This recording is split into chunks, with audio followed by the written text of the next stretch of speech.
Everybody in that office was avoiding one room. The new guy went in anyway. Inside, he found a chewed-up resume and a woman's photo staring straight through the paper at him.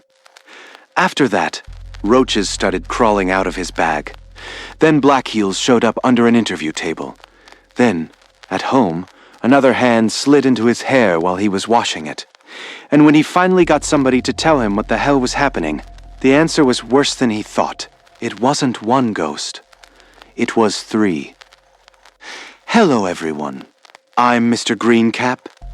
This one came off Japan's 5-channel forum back in October 22. The man who wrote it said he planned to quit within a week because he was too scared to stay there any longer. And after reading what happened to him, I get it. I'll call that man Ken. Ken was 26, living in Kanagawa, working for a staffing agency. Pretty ordinary guy by his own description. No girlfriend, no occult hobby, no history of seeing things. The only reason he got the job in the first place was because a senior from high school recommended him. That senior, Ando, wasn't just another employee either. He was the branch manager. Reliable, athletic, popular. The kind of guy younger people naturally trust. So Ken walked into that office already feeling grateful. He wanted to work hard.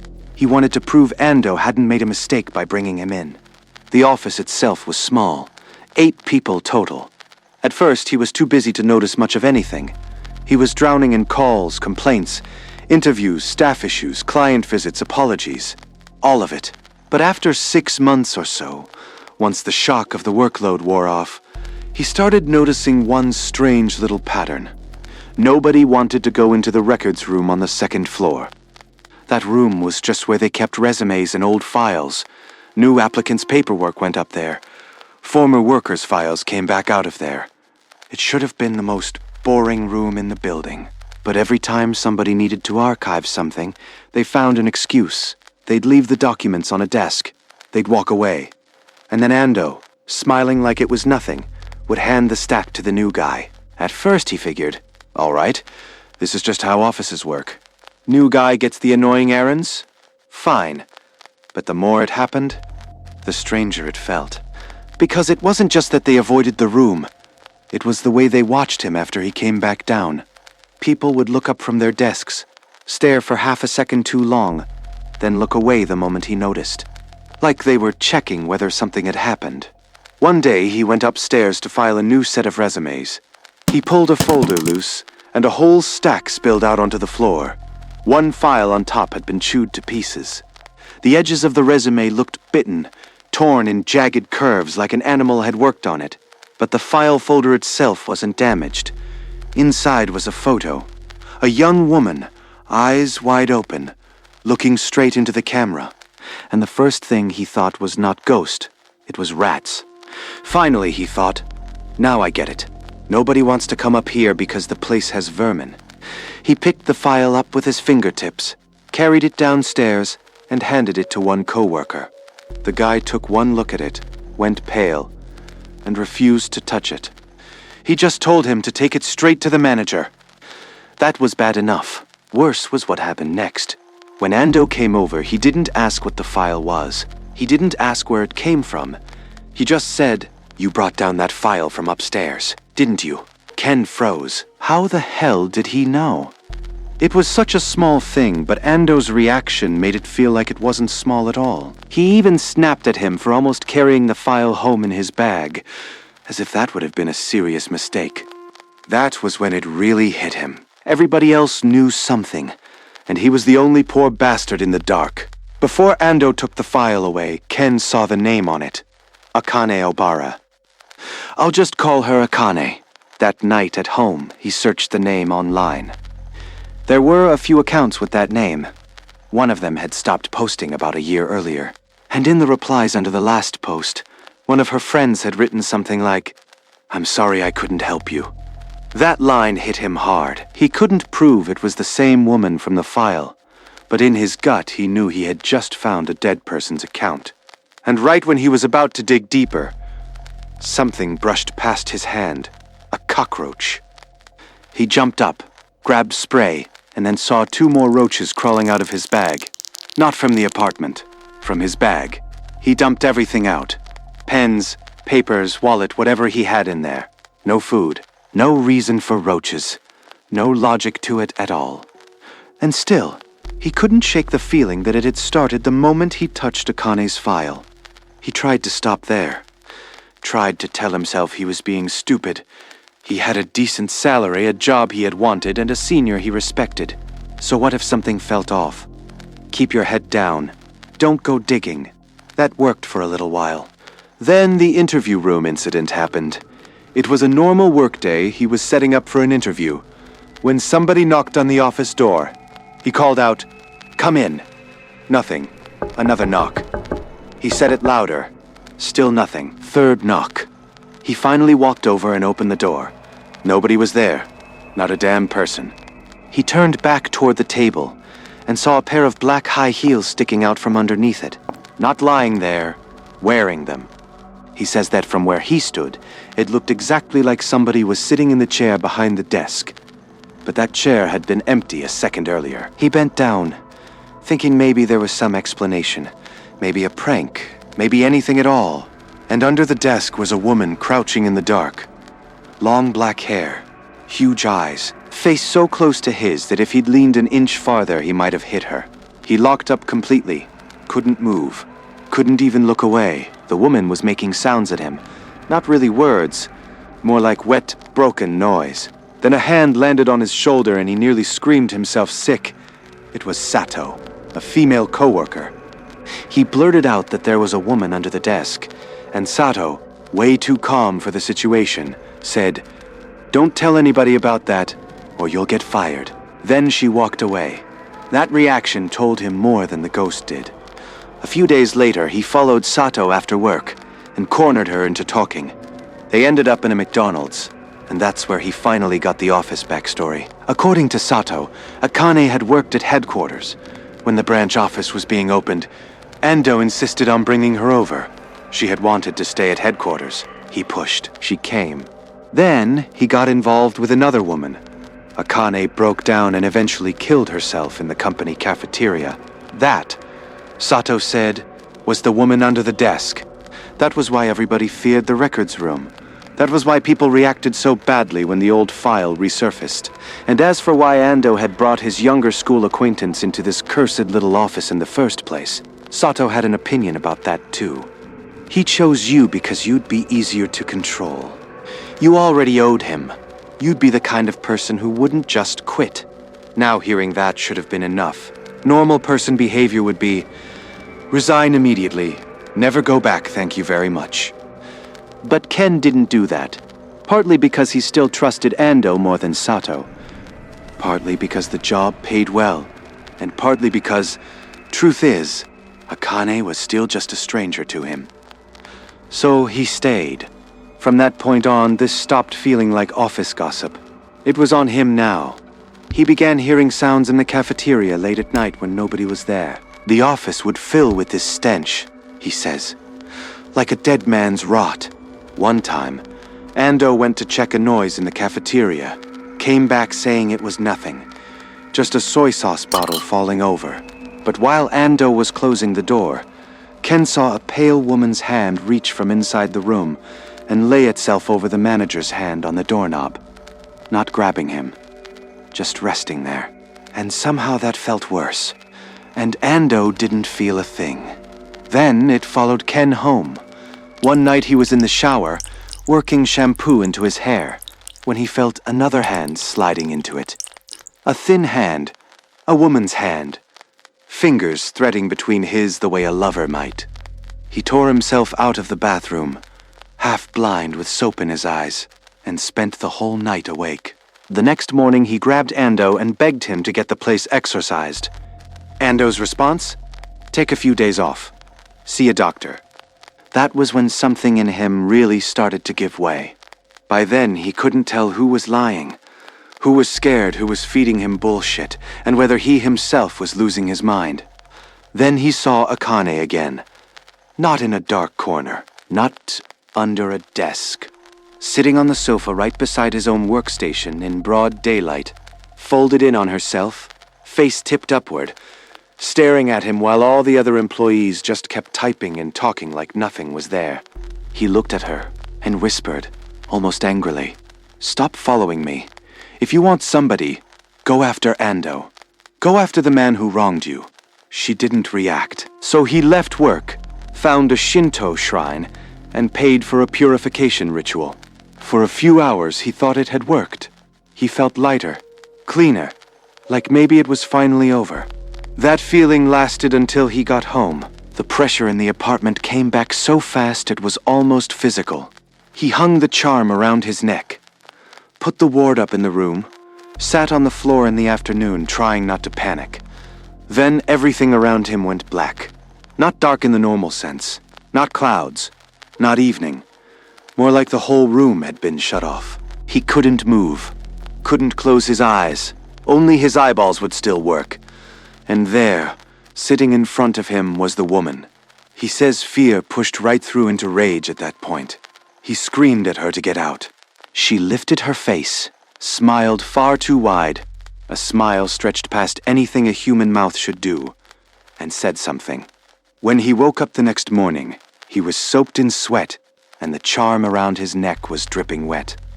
That got him worse than the paralysis did, because now he knew the shrine hadn't solved it. Maybe it had helped, maybe it had delayed something. But it had not ended anything, and the words she said to him stayed in his head. Who is that? Not "I'm angry," not "come with me," not "die." Who is that? That was when he stopped looking for comfort and started looking for somebody who actually knew what they were doing. After dodging obvious frauds and flashy spiritual scammers online, he found mention of a woman called Miss Kiku, mid-50s. Rarely spoke, people said she was the real deal. He called her, and just hearing her voice on the phone made him break down crying. Not graceful crying either, just full collapse. Words gone. A grown man crying like a kid because somebody on the other end finally sounded like they understood what kind of mess he was in. When he finished telling the story, Miss Kiku said something that made his skin crawl. "You're lucky you went to that shrine. The priest there was capable. If you hadn't, you might already be dead." Then she laughed softly, not because it was funny, but because she had already seen the shape of the problem. "The spirit that came to you last night wasn't Akane. You are being followed by more than one." She came to his apartment in person, plain clothes, ordinary face, nothing dramatic. But he says the moment she came inside, the whole atmosphere changed. The apartment still felt wrong, just not as heavy. He told her everything from the beginning. When he finished, she laid it out for him. 3 presences, Akane, Sato's living spirit, and a third, one named Ryoji. Now, if you're not used to Japanese ghost stories, here's the part you need. A living spirit, or a Kiryo, isn't a dead ghost. It's a piece of a living person that breaks loose when hatred, jealousy, or obsession get bad enough. That's what Miss Kiku said Sato had become. Akane, she explained, had attached to him because when he found her file and learned she had died for love, he felt something ugly for just a second. Jealousy. Not toward her. Toward Ando. A small, ugly thought. What kind of man has somebody love him enough to die over him? That was enough. Something noticed it. Something latched on. But Akane wasn't trying to kill him. No. It was the opposite. Miss Kiku told him Akane had actually been protecting him, keeping the more dangerous thing at bay. When he went to the shrine and got purified, he weakened Akane too. And once she lost that strength, the real threat could push through. That real threat was Sato. According to Miss Kiku, Sato had been deeply in love with Ando for a long time, but too insecure to say anything. Then Akane died and became, in a twisted way, unforgettable. Sato's envy and possessiveness rotted inward until her living spirit separated from her body. That spirit hated Akane. It hated anyone close to Ando. And because Ken had history with Ando, he became a natural target. As for Ryoji, Miss Kiku said only that he was another angry dead presence that had somehow resonated with Sato's living spirit and gotten pulled into the same mess. Ken finally snapped and asked the question anybody would ask. Why me? Why the hell me? Why does all of this keep circling me instead of the man at the center of it? Miss Kiku answered him in a way I thought was brutal. Because Ando is the wrong kind of person for spirits to work on. And that's a very Japanese ghost story kind of detail, by the way. Sometimes the dead don't leave somebody alone because they've forgiven them. Sometimes they just can't get a grip on them. Ando was that kind of man. Hard, rational, strongly rooted in the real world, whether that's his temperament or whatever was protecting him. The dead couldn't get their hooks into him, so they went around him instead. But Ken? He was easier to reach. Emotional, guilty, curious, sympathetic. While she was explaining this, something smashed in the kitchen. Miss Kiku looked toward the sound and said flatly, "She doesn't like hearing that." Then she got to work. She suppressed Sato's living spirit, sent Akane and Ryoji away, and told him she could not erase Sato completely, not for good. But she could weaken the attachment enough that Sato wouldn't be able to come at him head-on anymore. She also told him to make daily offerings for a week in a sunny place in the apartment, steak and fresh chicken replaced every day, dedicated to the protective power she worked with. Then came the part that really mattered. Do not tell Sato what she is. Don't tell her she has become a living spirit. She doesn't know, and if she hears it, things could get much worse. A week later, he returned to the office. For a moment, he thought maybe he could just push through the last of his time there. Then he locked eyes with Sato. He says that for 1 second her eyes were black holes. Not poetically, not metaphorically, just black, depthless, wrong. Then she looked down and kept sorting papers like nothing had happened. That same day, he told Ando he was quitting. Ando tried to stop him, said it was a shame, said he wished he'd reconsider. Ken didn't bend. After that, he went straight to Sato. At that point, he needed to say something, needed to put shape to all that poison before he walked out for good. Sato started spitting anger immediately. Ando used women. Ando ruined Akane. Ando would do the same to anyone else. Everybody close to him would get betrayed sooner or later. And for the first time, Ken pushed back. He told her maybe not everything she believed was true. He told her Akane had at least been honest enough to say what she felt. He asked Sato what she had ever really done besides hate in silence and expect the world to bend around it. That hit. He says she looked like he'd slapped her. She trembled.